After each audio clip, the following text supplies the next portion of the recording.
what will be your future? My future will be safe as anywhere else. No, I am asking you, your Chief Minister, Namboodiripad, he has recently made a statement that these IAS officers are not loyal to the state. അങ്ങനെ ഒരു chief minister ഇരിക്കുമ്പോൾ പിന്നെ നിങ്ങളെങ്ങനെ അവിടെ പോയി work ചെയ്യുക? ഞാൻ പറഞ്ഞു, EMS is right, sir. EMS is right. See, IAS officers are selected by the government of India through UPSC, and they are trained by the government of India, and they are allotted to various states by the government of India. And these people are asked to serve the state women. And state women have no role at all, either in the recruitment, or in the selection, or in the allotment. So EMS is right. ആ ചോദ്യം നിർത്തി. പിന്നെ കേരളത്തിൽ വ്യവസായത്തോലാത്തിൻ്റെ കാരണം എന്താ? ഞാൻ പറഞ്ഞു, ഇവിടെ എല്ലാ വകയുണ്ട്. റോ മെറ്റീരിയലുണ്ട്. ഇലക്ട്രിസിറ്റിയെ സംബന്ധിച്ചിടത്തോളം Kerala is suppose to be the store house of electricity. അതെല്ലാം ഉണ്ട്. പക്ഷേ വരാത്തതിന് കാരണം വേറെയാണ് എന്ന് പറയുന്നത്. ഞാൻ ചിരിച്ച് പൊളിറ്റിക്കലാണ്. ഞാനോ Kerala is going on, strike is going on in Kerala. ആരവിടെ ഒന്ന് പണം മുടക്കും? ഞാൻ ചോദിച്ചു, ഇതൊക്കെ മറ്റുള്ള സ്ഥലത്തില്ലേ? കഴിഞ്ഞ ആഴ്ചയിലാണ് കൽക്കട്ട അതൊരു MD കുത്തിക്കൊന്നത്. ഒരു MD തൊഴിലാളികൾ കുത്തിക്കൊന്നു. അങ്ങനെ ഒരു സംഭവമൊന്നും കേരളത്തിലുണ്ടായിട്ടില്ല. ഗരാവയുണ്ട്, ശരിയാണ്. ഗരാവ എന്ന് പറയുന്ന ഒരു സിമ്പിൾ മാത്രമാണ്. ആരും തല്ലിയില്ല, കൊല്ലിയില്ല, ആക്രമണമില്ല. ഇതൊക്കെ ഡെയിലി നടക്കുന്ന സ്ഥലമാണ് കൽക്കട്ടയും ബോംബെയും ഒക്കെ. അവിടെയൊക്കെ interest as coming from anything. ഇവിടെ കേരള വരാത്തതാണ് വേറെ സംതിങ് എൽസ് എന്ന് ഞാൻ പറഞ്ഞു. അത് പിടിയില്ല. ഇങ്ങനെ 2-3 കാര്യം പറയുമ്പോൾ എനിക്കൊരു സംശയമില്ല. ഞാൻ കമ്മ്യൂണിസ്റ്റുകാരനാണെന്ന് ഇവർ തെറ്റിദ്ധരിക്കുമോ എന്നൊരു സംശയം എനിക്ക്. പക്ഷേ എപ്പോഴാക്കിയില്ല. ഇതന്നെ പറയും. അങ്ങനെ എല്ലാ ചോദ്യത്തിലും മറുപടിയും കാര്യങ്ങളും വന്നത്. എനിക്ക് 166 മാർക്കുണ്ട്. എൻ്റെ 166 മാർക്കുണ്ട്. ഞാൻ കാണിച്ചു തരാം. എനിക്ക് ഇപ്പോൾ അതിൻ്റെ അടുത്ത് വരണം. അപ്പം ഒരാളെ പേര് പറയാൻ പറ്റുമോ? Bureau of economics and statistics ഞാൻ റിസർച്ച് സ്റ്റേഷനിലായിട്ട് പോയിട്ട് ചെയ്തപ്പോൾ അവിടുത്തെ റിസർച്ച് ഓഫീസർ കൃഷ്ണയ്യരാണ്. കൃഷ്ണയ്യർ പറഞ്ഞു, അല്ല കൃഷ്ണയ്യര, വേറൊരു ഓഫീസർ PV ദാസ് എന്ന് പറയും, വേറൊരു റിസർച്ച് ഓഫീസർ. ഒരു ദിവസം ഞാൻ മൂത്രമൊഴിക്കാൻ പോയപ്പോൾ PV ദാസിനെ അവിടെ കണ്ടു. അപ്പോൾ ദാസ് പറയുമ്പോൾ, എന്താ സാർ IASന് പ്രിപ്പയർ ചെയ്യുന്നതാണ്? അപ്പോൾ ഇന്നും തന്നെ കളിയാക്കിക്കൊണ്ടൊരാൾ സംസാരിക്കുന്നത് ഞാൻ കേട്ടു. ആര്? കൃഷ്ണയ്യർ, എൻ്റെ റിസർച്ച് ഓഫീസർ. അയാൾ പറഞ്ഞാൽ, അതുകൊണ്ട് ഇയാൾ IAS കയറാകുമ്പോൾ ഇനിയിപ്പോൾ നമ്മുടെ ഡയറക്ടറായിട്ട് മറ്റു വഴിയായിരിക്കും ഇല്ലേ? ഞാൻ പറഞ്ഞാൽ പൊട്ടിച്ചിരിക്കുന്നുണ്ട് അവർ. അതുകൊണ്ട് ഞാൻ IAS എടുക്കണം. അയാൾ ഈഴവണം. അപ്പം ഞങ്ങളുടെ അവിടെ ഒരു ചെറിയ ടഗോഫാർ നടക്കണം. ഡയറക്ടറേറ്റ് ടഗോഫാർ നടക്കണം വെച്ചാൽ EMSൻ്റെ കാലത്ത് ഗോപാലകൃഷ്ണൻ എന്ന് പറഞ്ഞ ഡോക്ടർ ഗോപാലകൃഷ്ണൻ, അദ്ദേഹം പ്ലാനിംഗ് ബോർഡിൽ സെൻട്രൽ പ്ലാനിംഗ് കമ്മീഷനിൽ ജോലി ചെയ്തിരുന്നു. പിന്നെ അദ്ദേഹം മോസ്കോയിൽ പോയി പഠിച്ച് അതൊക്കെ വലിയവരായിട്ട് ഡോക്ടർ. ആ Gopalakrishnan post as director bureau of economics. അന്ന് അതേപോലെ അഡീഷണൽ ഡയറക്ടർ എന്നൊരു ഗോപാലകൃഷ്ണൻ നായരാണ്. അയാൾക്ക് കിട്ടിയില്ല.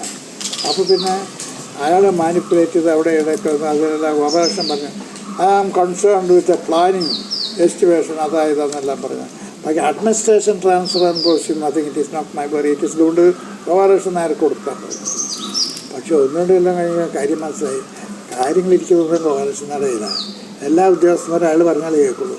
അവിടെ അയാളുടെ പ്രൊമോഷൻ ട്രാൻസ്ഫർ എല്ലാം ഗോപാലകൃഷ്ണൻ നായരുടെ കാര്യം മനസ്സിലാക്കി. അയാൾ നേരിട്ട് EMSനെ കണ്ട് തിരിച്ചു മേടിച്ചു ട്രാൻസ്ഫർ ചെയ്യാൻ വന്നപ്പോൾ. അപ്പം ഈഴവരും അല്ലാത്തവരുമായിട്ട് നായരെന്ന് പറയുമ്പോൾ അന്ന് യഥാർത്ഥം അതിൻ്റെ കേന്ദ്രമാണ്. അപ്പോൾ അടുത്ത് അതിൽ ഞാൻ ഈ ഡയറക്ടറുടെ കൂടെ പഠിക്കും. ഡയറക്ടർ മഹാലക്ഷ്മി. അയാൾ അന്ന് അവിടെ ഒരു സ്റ്റാഫ് കമ്മിറ്റി, സ്റ്റാഫ് കൗൺസിലുണ്ട്. ഇപ്പോൾ 6 റിസർച്ച് ഓഫീസേഴ്സിൻ്റെ റിസർച്ച് അസിസ്റ്റൻ്റ് കാറ്റഗറിയിൽ നിന്ന് ഞാൻ ഇലക്ഷൻ വന്നു. ഞാൻ ജയിച്ചു. അതൊക്കെ ഈ PV ദാസിൻ്റെ കഴിവാണ്.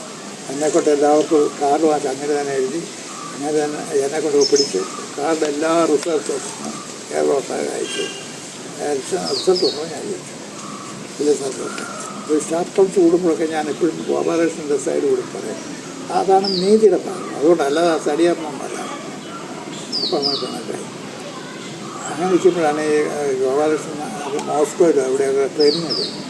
എന്തോ ഈ ഗോപാലകൃഷ്ണൻ പോയി ചാർജ് ഗോപാലകൃഷ്ണനാണ്.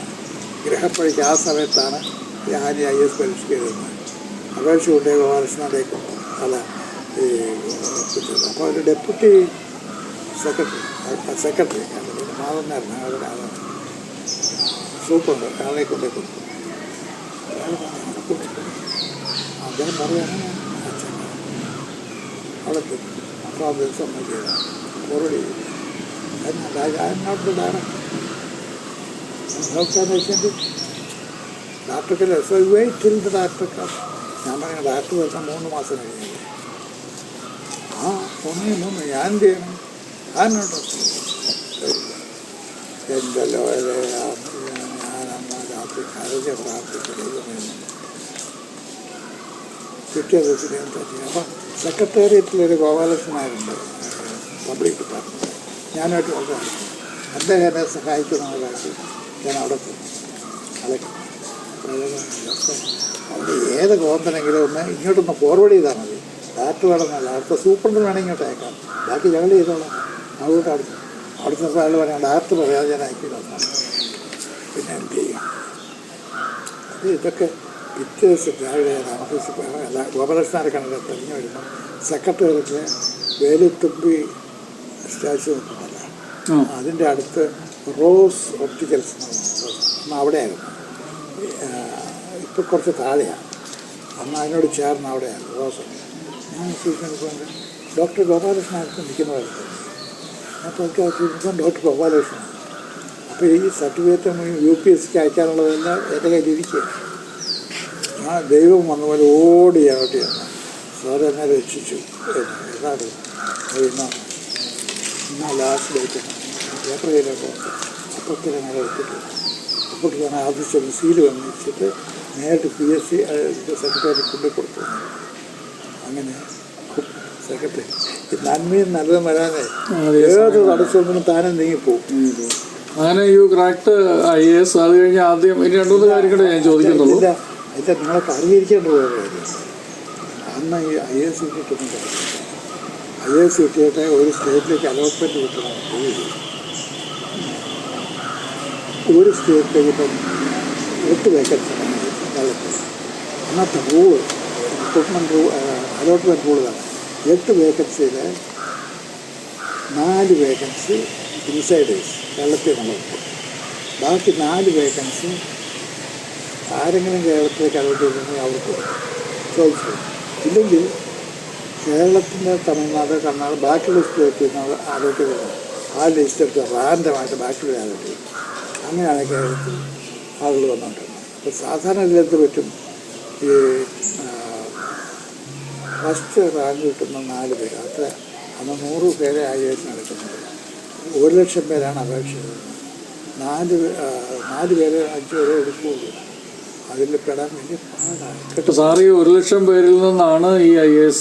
അതെ അതെ അതെ. സാറിൻ്റെ ബാച്ചിൽ എത്ര പേർക്ക് അന്ന് IAS കിട്ടിയെന്ന് ഓർമ്മയുണ്ടോ? മൊത്തം ഓൾ ഇന്ത്യ ബേസിൽ 100 പേർക്ക് കിട്ടി. 105 പേർ. 1,00,000 പേരിൽ നിന്ന് 105 പേരെ സെലക്റ്റഡ് ആയിട്ടുള്ളൂ. മാത്രമേ ഉള്ളൂ. You are really great. അല്ല നോക്കിയാൽ അതിൻ്റെ ബാക്കിയുള്ളവർക്ക് ഒന്നും കിട്ടാതെ ബാക്കിയുള്ളവർ അതും ഒരു എല്ലാം കൂടെ കിട്ടിയാൽ 300 വരുള്ളൂ. അന്ന് 1,00,000 പേര് കൂടുതലാണ്. അപ്പോൾ ഈ ദാസാറാണ് അങ്ങനെയാണ് ഈ കൂടുതൽ എല്ലാം ചെയ്യുന്നത്. കിട്ടി അങ്ങനെ പെട്ടെന്ന് പാസ്സായി. അതുകൊണ്ടാണ് ആദ്യം ഞാൻ വിളിച്ച് എൻ്റെ ഭാര്യയോട് പറഞ്ഞു, അന്ന് ഇതുവരെയല്ല ഹിന്ദു പത്രത്തിൽ IAS പാസ്സാരുടെ ഒരു ലിസ്റ്റ് പേരല്ല നമ്പർ പാസ്സായത്. ഞാൻ ഇങ്ങനെ പാസ്സാകുന്ന ഒരു ആദ്യം ലീലാമ്മയെ വിളിച്ചു പറഞ്ഞു, എറണാകുളം ദാസാറിനെ വിളിച്ചു പറഞ്ഞു. ദാസാറ് താനിങ്ങോട്ട് ഇറങ്ങി വാ, സെക്രട്ടേറിയറ്റിൽ അടയിരിക്കാതെ എന്നും പറയുന്നത് ഇറങ്ങി. എന്നെ കൂടെ വിളിച്ചിട്ട് സെക്രട്ടറി ദിവസത്തിൽ കാപ്പിക്ക് വളർത്താൻ പറഞ്ഞാൽ ഇനി നമുക്കിത് പാസ്സായിരുന്നു ഇത് പാസ്സായതുകൊണ്ടായതാണ്. കേരളത്തിലേക്ക് അലോട്ട്മെൻറ്റ് വേണം. അതിനെന്താണ് അതിനിപ്പോൾ ഏറ്റവും ഒരു കാര്യമില്ല, കിട്ടിയാലാണ് ഉറപ്പാണ്. പറ്റും, ശ്രമിക്കണം. എന്നോട് പറഞ്ഞു കോട്ടത്തിൽ മലയാളമാനാണ് ശരിയാണ്. അതായത് കണ്ടാൽ ഞാൻ അദ്ദേഹത്തെ നോക്കൂ, ഹൗ ഗ്രേറ്റ് ദൈവം. ഞാൻ അറിയില്ല, കേട്ടില്ല. ഞാൻ എൻ്റെ കാര്യങ്ങളൊക്കെ കണ്ടുകൊടുക്കും. അങ്ങനെ തന്നെ ഒരാളെ വിളിച്ച് അറിയിച്ച് വഴി ശോഭന. അപ്പോൾ എന്നിട്ട് അയാൾ പറഞ്ഞു നമുക്ക് ഇത് പോലെ EMS ആണ്. EMS നമുക്കുണ്ടല്ലോ, യൂണിവേഴ്സിറ്റി നമ്മൾ EMS കമ്മ്യൂണിസ്റ്റ് കേന്ദ്രം കോൺഗ്രസ്സാണ് കിട്ടുമെന്ന് വെച്ചു. അത് വേറെ ഇത് വേറെ EMS ഒരു 4 നടക്കണ്ടേ. Great people how they act. EMS കാര്യങ്ങളൊക്കെ ഞാൻ പറഞ്ഞു.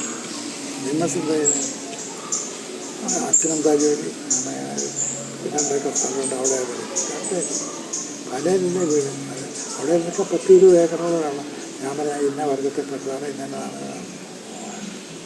ശരി.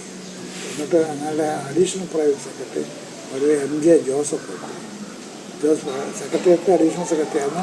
മുഖ്യമന്ത്രിയുടെ അഡീഷണൽ പ്രൈവറ്റ് സെക്രട്ടറി വർക്കേണ്ട ആളായിരുന്നു.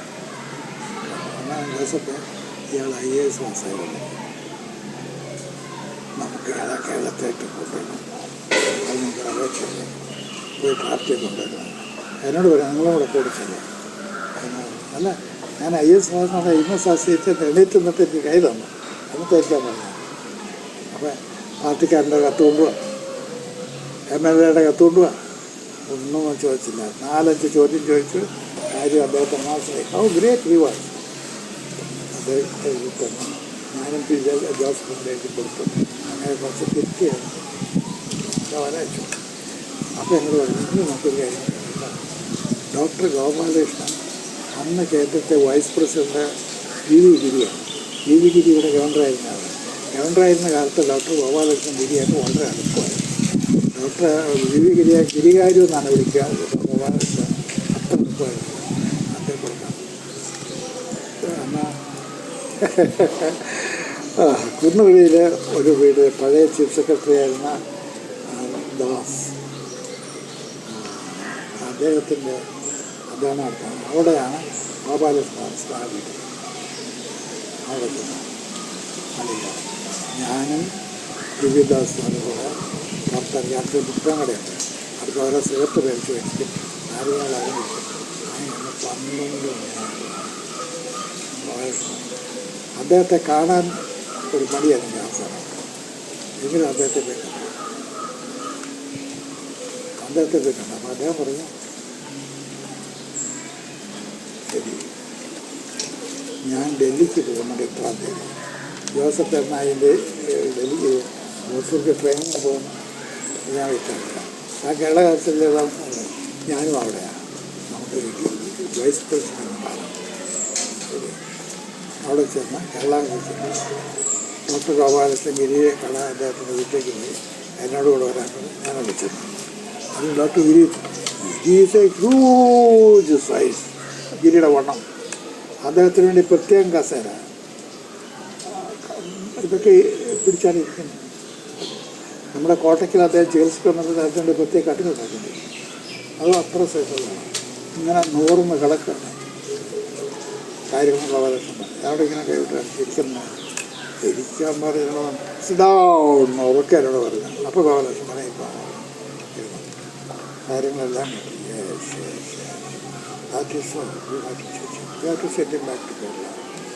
എന്നിട്ട് ശവനെ വിളിക്കാൻ പറഞ്ഞു. ശവനെ വിളിച്ചു. ശവനെ വിളിച്ചപ്പോൾ ശവൻ പറഞ്ഞു കുറച്ച് കഴിഞ്ഞ് തിരിച്ചു വിളിച്ചു. തിരിച്ചു കഴിഞ്ഞാൽ പ്രശ്നം നടപ്പുള്ള കാര്യമല്ല, ഇത് വർഷങ്ങളായിട്ട് തെറ്റാതെ പാലിച്ചിട്ടുള്ളതാണ് റിക്രൂട്ട്മെൻറ്റ് റൂൾ, അല്ല അലോട്ട്മെൻറ്റ് റൂൾസ്. അത് മാറ്റിയാൽ ഭയങ്കര തകരാണ്. പൊളിറ്റിക്കൽ ഡിസിഷൻ വന്നു കഴിഞ്ഞാൽ പിന്നെ എല്ലാം തകരാൻ കഴിയും. അതുകൊണ്ട് അത് മാറ്റാൻ നോക്കില്ല. ഞാൻ സെക്രട്ടറിയോടൊക്കെ ചോദിച്ചു. അവർ പറഞ്ഞ എന്നാണ് അന്നാണ് ഞാൻ അഡ്മിനിസ്ട്രേറ്ററെ കാണുന്നത്. ചവാൻജി, you are there because people elected him. Don't go by the advice of the bureaucrats sitting around you. You are a man of the people. You should listen to them. What is the point in sending him to Gujarat or Himachal Pradesh? അന്ന് പിന്നെ അതുകൊണ്ടൊന്നുകൂടെ പറഞ്ഞാൽ വിധി വളരെ പറഞ്ഞിട്ട് ഉണങ്ങ അടിച്ചു വരുന്നത്. എന്നിട്ട് ഞങ്ങളുടെ മക്കളൊക്കെ കഴിഞ്ഞ് പോയിട്ട് ഞാൻ മസൂരി ഡ്രൈവിങ് ചെയ്യുമ്പോൾ അതുമൊക്കെ എന്നെ കാണാൻ പറ്റും. അവിടെയുള്ള പ്രൊഫഷണലെ ബാക്കിയുള്ള ലിസ്റ്റ് ആരായി MS ജോസഫ്. MS ജോസഫിന് വേണ്ടിയിട്ട് എല്ലാം മാറ്റാൻ പോവുകയാണ്. ഹോം മിനിസ്റ്റർക്ക് മിനിസ്ട്രിക്ക് തീ പിടിച്ച് പോലുള്ള കാര്യങ്ങൾ എല്ലാവർക്കും പേടിയാണ്. അയാൾക്ക് വേണ്ടി ശുപാർശയായിട്ട് ഇന്ത്യയിലായിരിക്കില്ല.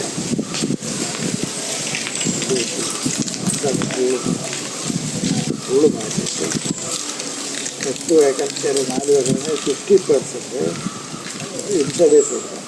ആദ്യമുള്ള SC ST ഉണ്ടെങ്കിൽ അവർക്ക് എടുത്തിരിക്കണം.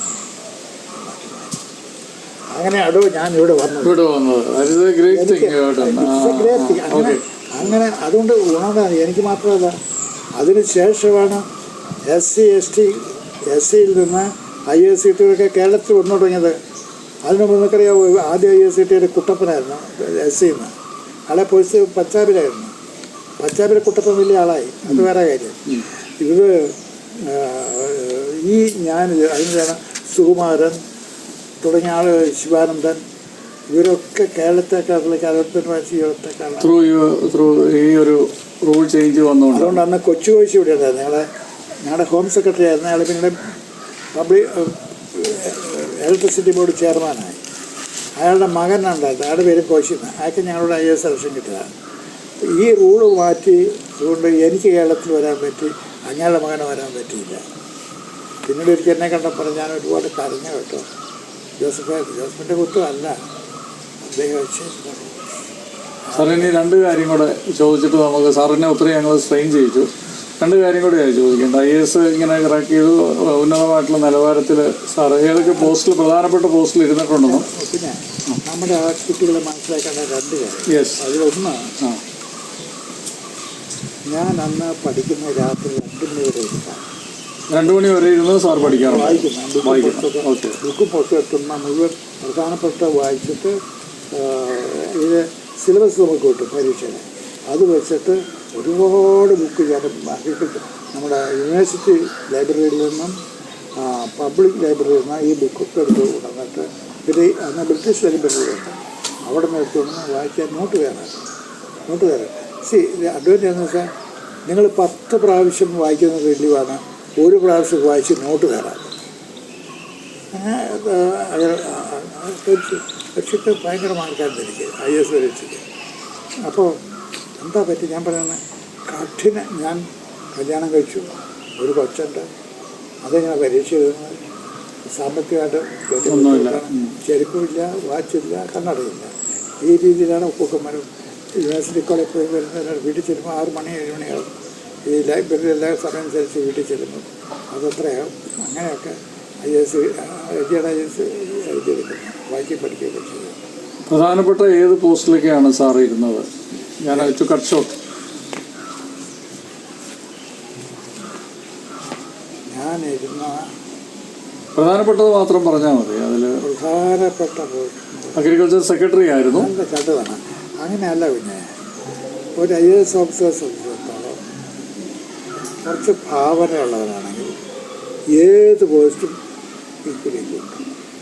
ഞാനിരുന്ന പോസ്റ്റിലെല്ലാം ഞാൻ എൻ്റേതായ കാര്യങ്ങളവിടെ നടപ്പാക്കി. ഇപ്പോൾ ഞാൻ കാസർഗോഡ് സബ് കളക്ടറായി. കാസർഗോഡ് അന്നത്തെ കാലത്ത് ഭയങ്കരമാണ്. ഒരു കാര്യം ചോദിക്കാൻ എൻ്റെ ഇടയ്ക്ക് ചോദിച്ചോട്ടെ, സാറിന് ആദ്യത്തെ പ്രഥമ പോസ്റ്റിങ് ഇത് പാസ് കഴിഞ്ഞ് എന്തായിട്ടായിരുന്നു, എവിടെയായിരുന്നു? IASൻ്റെ പരീക്ഷ ഗുരുവൻ ഞാൻ പറഞ്ഞത്. IAS പരീക്ഷ ട്രെയിനിങ് സമയത്ത് തന്നെ ഒരു കുതിര സവാരിയുണ്ട്, അത് പാസ്സാകണം. പിന്നെ റിട്ടേൺ എക്സാമിനേഷൻ ഉണ്ട്, അത് പാസ്സാകണം. ലാംഗ്വേജ് ടെസ്റ്റ് ഉണ്ട്, അത് പാസ്സാകണം. കോൺസ്റ്റിറ്റ്യൂട്ടീവ് പ്രത്യേകമുണ്ട്, അത് പാസ്സാകണം. ഇതൊക്കെ പാസ്സായിട്ടുള്ളത് IAS എടുക്കുള്ളൂ. അല്ലാത്തവരെ പറഞ്ഞ് ഡിസ്ട്രിക്റ്റ് അയക്കുമെങ്കിലും പിന്നീട് അവരെ പോയി അത് പാസ്സാകണം. സ്റ്റേറ്റിൽ വന്നു കഴിഞ്ഞാൽ പിന്നെയും അവർക്ക് അക്കൗണ്ടിസ്റ്റ് പാസ്സാകണം, PS അത് പാസ്സാകണം. പിന്നെ ട്രെയിനിങ് ആണ് 1 കൊല്ലത്തെ ജില്ലയിൽ. അതിൽ നന്നായിട്ട് നടത്തിയതിന് കളക്ടർ റിപ്പോർട്ട് ചെയ്യണം. മാത്രമല്ല ആ ട്രെയിനിങ് പീരീഡിൽ ഏതെങ്കിലും ഒരു ബ്ലോക്ക് തിരഞ്ഞെടുത്ത് അവിടുത്തെ സോഷ്യൽ എക്കണോമിക് റിപ്പോർട്ട് തരാറുണ്ട് കളക്ടറോട്. കളക്ടർ ബോർഡിൽ വെച്ച് ബോർഡ് ഓഫ് റവന്യൂവിൽ വെച്ച് ബോർഡ് മെമ്പർ റിവ്യൂ ചെയ്ത് ഗവൺമെൻറ് വെച്ച് ആക്ട് ചെയ്ത ഈ കടക്കൊക്കെ കടന്നാലേ ഒരു IAS ഓഫീസർ ആകുള്ളൂ. സാറിന് പോസ്റ്റിംഗ് എവിടെ ആയിരുന്നു ആദ്യം? ആദ്യത്തെ ഫസ്റ്റ് വഴി ട്രെയിനിങ് തന്നെ കോഴിക്കോട്. അല്ല, ട്രെയിനിങ് കോഴിക്കോടായിരുന്നു. അപ്പോൾ എനിക്ക് ഒത്തിരി വിഷമം തോന്നി. എൻ്റെ കൂടെ ഉണ്ടായിരുന്നവരൊക്കെ കൊല്ലത്തും അവിടെ അയച്ചു, എന്നെ മാത്രം കാസർഗോഡ് അയച്ചു. കാസർഗോഡ് ആദ്യം വരുന്ന സ്ഥലമാണ്. അല്ല, ട്രെയിനെ കോഴിക്കോട് അയച്ചു. പക്ഷെ അവിടെ ചെന്നാൽ എന്തൊരു അനുഗ്രഹമായിപ്പോയിരുന്നു. കാരണം കേരളത്തിലെ ഭരണ സംവിധാനവും കേരളത്തിൽ മലബാറിലെ ഭരണ സംവിധാനവും തിരുവാങ്കൂറിലെ ഭരണ സംവിധാനം രണ്ടാണ്. ബ്രിട്ടീഷ് അതെല്ലാം കഴിഞ്ഞിട്ട് സാറ് അവസാനമാണ് ഇലക്ഷൻ കമ്മീഷണറായിട്ട്. അത് കഴിഞ്ഞിട്ട് എന്നെ കാസർഗോഡ് എൻ്റെ ഫസ്റ്റ് പോസ്റ്റിംഗ് കാസർഗോഡാണ്. കളക്ടറായിട്ടായിരുന്നു? അല്ല, അവിടുത്തെ സബ് കളക്ടർ ഫസ്റ്റ് പോസ്റ്റ്. അത് കഴിഞ്ഞ് എറണാകുളത്ത് തന്നെ 8 മാസം കഴിഞ്ഞപ്പോൾ എന്നെ അവിടെ നിന്ന് മാറ്റി ഫോർട്ട് കൊച്ചിയിലെ സബ് കളക്ടറാക്കി. ഫോർട്ട് കൊച്ചിയിൽ നിന്ന് സബ് കളക്ടറായിരിക്കുമ്പോഴാണ് എന്നെ SMDA പ്രോജക്റ്റ് ഓഫീസറായിട്ട് കണ്ണൂർക്ക് അയച്ചു. അവിടെ നിന്ന് തിരിച്ച് സെക്രട്ടേറിയറ്റിൽ ഡെപ്യൂട്ടി സെക്രട്ടറി ആയിട്ട് പോസ്റ്റ് ചെയ്തു. സെക്രട്ടേറിയറ്റ് ഡെപ്യൂട്ടി സെക്രട്ടറി ആയിട്ടുണ്ട്. കുറേ നാൾ ഡെപ്യൂട്ടി സെക്രട്ടറി എന്നപ്പോൾ അതിനെ മാറ്റി managing director Kerala agricultural rural development ബാങ്കിൻ്റെ മാനേജിംഗ് ഡയറക്ടറായിട്ട് മാറുന്നത്. അവിടെ ഇരിക്കുമ്പോഴാണ് എറണാകുളം കളക്ടറായിട്ട്. അതിനൊരു ബാക്ക്ഗ്രൗണ്ട് ഉണ്ട്. അന്ന് മാണി സാറാണ് ഹോം മിനിസ്റ്റർ. എന്നെ വിളിച്ചത് ജോസഫ് ഇന്ന് ഞങ്ങൾ ക്യാബിനറ്റിൽ കൂടും, തന്നെയാണ് എറണാകുളം കളക്ടറായിട്ട് വെക്കുന്നത്, താൻ ഇന്ന് തന്നെ പോയി എറണാകുളത്ത് യാത്ര. അങ്ങനെ സാറേ ഒരു പോണോട് അത്യാവശ്യം അവിടെ 2 സഭക്കാർ കൂടി കത്തി പിടിച്ച് നിൽക്കുന്ന താൻ അവിടെ പോയി ശരിയാക്കണം. ഞാൻ അന്ന് 4 മണിയായപ്പോൾ ഓർഡർ കിട്ടി. അപ്പത്തന്നെ ഞാൻ എറണാകുളത്ത് പോയി. അല്ല, പിറ്റേ ദിവസം ചാർജ് എടുത്തു. പിറ്റേ ദിവസം ഇവിടുന്ന് പോയപ്പോൾ തന്നെ ഞാൻ വിളിച്ചു പറഞ്ഞു, ഞാൻ രാവിലെ ചാർജ് എടുക്കും, വൈകുന്നേരം 4 മണിക്ക് വഴക്കാളികളായ ഖത്തറിനുള്ള മീറ്റിംഗ് വിളിച്ചു വന്നത്. 4 മണിക്ക് മീറ്റിംഗ് വിളിച്ചു. ഞാൻ ചെയ്ത ആദ്യത്തെ ഓഫീസിൽ കൊടുക്കുന്ന കളക്ടർ ഈ സഭാ പറയ്ക്കുന്നത് 2 കൂട്ടരും യുദ്ധത്തിന് ആരാധിക്കുന്ന 2 കൂട്ടരും അച്ഛന്മാരാണ് നിൽക്കുന്നത്. 2 കൂട്ടർ 8-10.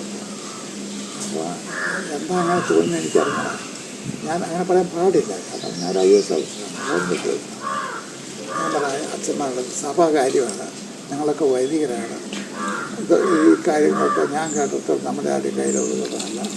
നമുക്ക് ദൈവത്തോട് പ്രാർത്ഥിക്കാം, ദൈവം ഒരു പരിഹാരം നമ്മൾ പ്രാർത്ഥിച്ചിട്ട് പറയാം. പക്ഷെ തുച്ഛത്തോടെ ഞങ്ങളൊക്കെ ഒരുപാട് പ്രാർത്ഥിച്ചിട്ടുണ്ട്. കളക്ടർ പ്രാർത്ഥന ഞങ്ങൾക്ക് വേണ്ട. ഞങ്ങൾ വന്നതിന് പരിഹാരം കാണാനാണ്. നല്ല പരിഹാരമൊക്കെ ഉണ്ടാക്കണം.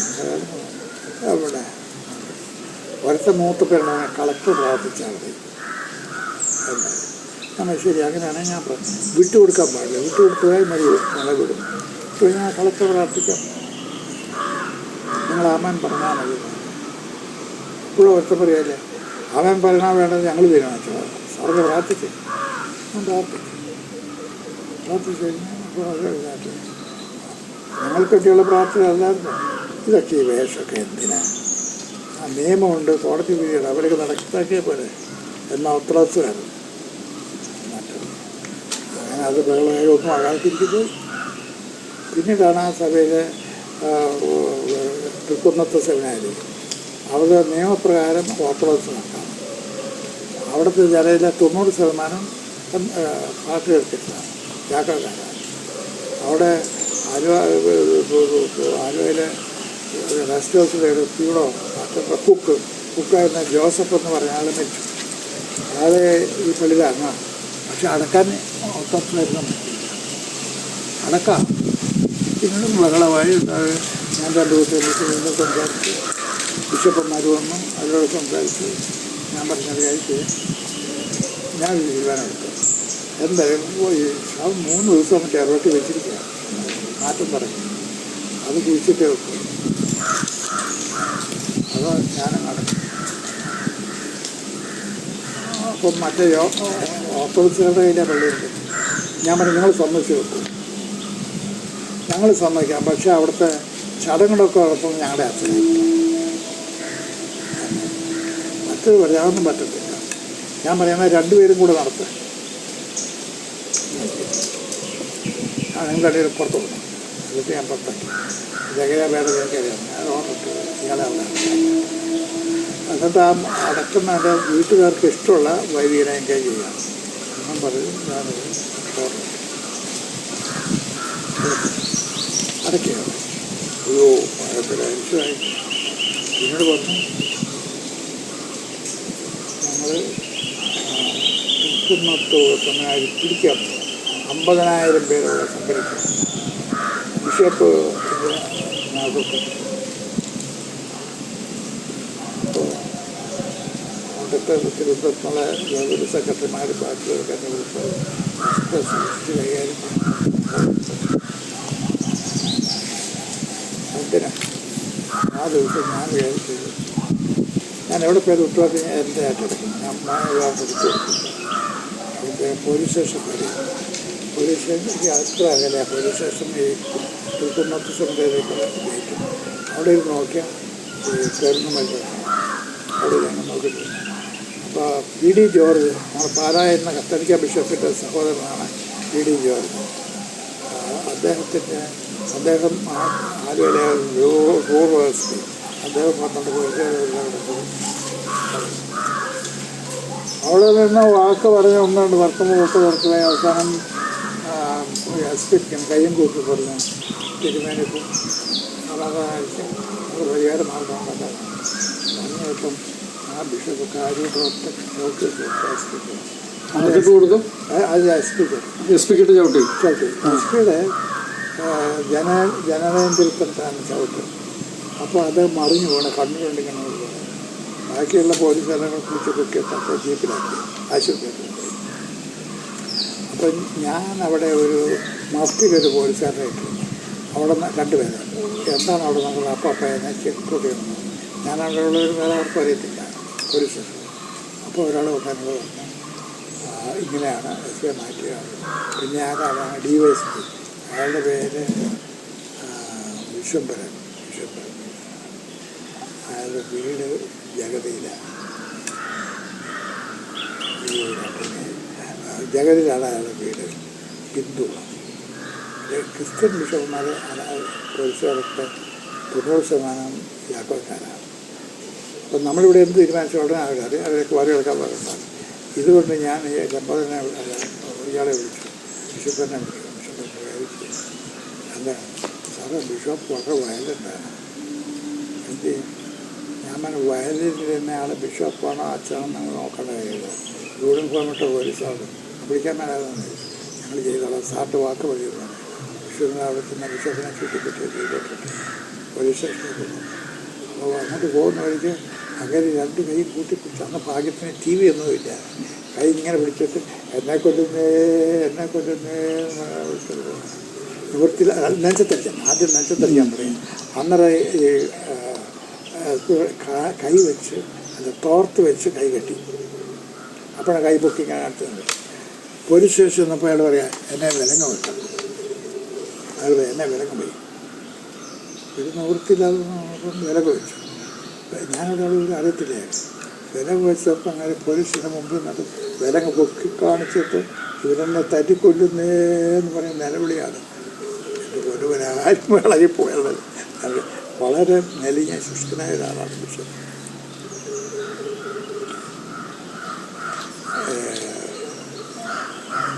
അയാൾ ഫിസിക്കലായിട്ട് എന്തൊക്കെ ചെയ്തു ബിഷപ്പ്. അതും ശരിയാണ്.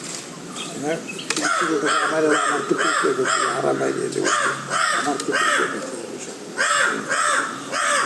ഞാൻ തിരുവേനി നമുക്ക് മടങ്ങാം അതിൻ്റെ ആക്കാം. തിരുമേനിയുടെ അകലനായി ഞാൻ കൊണ്ടാക്കാം. ഞാൻ കാർ 2 കാർ കൊണ്ടാക്കാം. എന്നെ ജയിലിലോട്ട് കൊണ്ടുപോകാം. അതിൻ്റെ പോകില്ല. കാറിനായിട്ട് ചീഫ് സെക്രട്ടറി വിളിക്കുക. അങ്ങനെ ഞാൻ തിരിച്ചു വിളിക്കാമെന്ന് പറയും. കുറച്ച് കഴിയുമ്പോൾ ജോലിയാണ് അവരോടൊക്കെ ചീഫ് സെക്രട്ടറി ചീഫ് മിനിസ്റ്റർ എല്ലാവരുമായിട്ട് ആലോചിച്ചിട്ട് എറണാകുളത്തെ PhD public health engineering department അവരുടെ റെസ്റ്റ് ഹൗസ് ഉണ്ട് എറണാകുളത്ത്. അത് ടെമ്പററി ജയിലായിട്ട് ഡിക്ലെയർ ചെയ്തു. പോലീസ് ആക്ട് പ്രകാരം ചെയ്യാം. ടെമ്പററി ജയിലായിട്ട് ഒതുക്കി ഇങ്ങനെ അങ്ങോട്ട് മാറ്റി. പിന്നെ നടന്നൊന്നും പറയണ്ട, വേറെ ഒരുപാട് അതിക്രമങ്ങളായിരുന്നു. അത് നിൽക്കട്ടെ. അപ്പം സാറിങ്ങനെ വിവിധ മേഖലകളിലെ IASന്റെ ഇതായിട്ടുള്ള ജോലിയെല്ലാം കഴിഞ്ഞു. അവസാനം ഒരു കാര്യം കൂടെ, രണ്ട് കാര്യം എനിക്ക് ചോദിക്കാം. പിന്നെ അത് കഴിഞ്ഞ് സാർ കുറച്ച് നാൾ പൊളിറ്റിക്സിലേക്ക് നമ്മുടെ ഇടുക്കിയിൽ തിരഞ്ഞെടുപ്പിന് വന്നു. അതിന് സാറിനെ പ്രേരിപ്പിച്ച ഘടകവും അതിനുശേഷം എന്തുകൊണ്ടാണ് സാർ അങ്ങനെ അത് പൊളിറ്റിക്സിൽ അവിടെ തോൽവി MLA ആയിട്ട് വരാൻ പറ്റാതിരുന്നതെന്നും പിന്നെ അതിനുശേഷം എന്താണ് നമ്മുടെ സമൂഹത്തോട് പറയാൻ ഉള്ളതെന്നും കൂടെ ഒന്ന് വിശദീകരിച്ചാൽ നമുക്കിത് വെച്ച് കൺക്ലൂഡ് ചെയ്യാം. പൊളിറ്റിക്സ് പറയാൻ ആഗ്രഹിച്ചിട്ടില്ല. അല്ല ആഗ്രഹിക്കുന്നതാണ് പറയാൻ കാരണം ഞാൻ ആലോചിച്ചു. അപ്പം ഞാൻ ഇലക്ഷൻ കമ്മീഷണറാണ്. അത് ഭരണഘടനാ പദവിയാണ് ഇലക്ഷൻ കമ്മീഷൻ. അതെ. ചീഫ് സെക്രട്ടറി ശമ്പളം, ഹൈക്കോടതി ജഡ്ജിയുടെ പദവി, അങ്ങനെയാണ് ആ ഓർഡർ. അവിടെ ഇരുന്ന ഒരാൾ പോയി ഇലക്ഷൻ കമ്മീഷൻ പിന്നെ ആൾ തെരഞ്ഞെടുപ്പ് മത്സരിക്കുന്നതിനകത്ത് നിയമപരമായ തടസ്സമൊന്നുമില്ല, എങ്കിലും ഒരു എന്താ നമ്മൾ പറയാം, ഒരു മര്യാദ വേണം.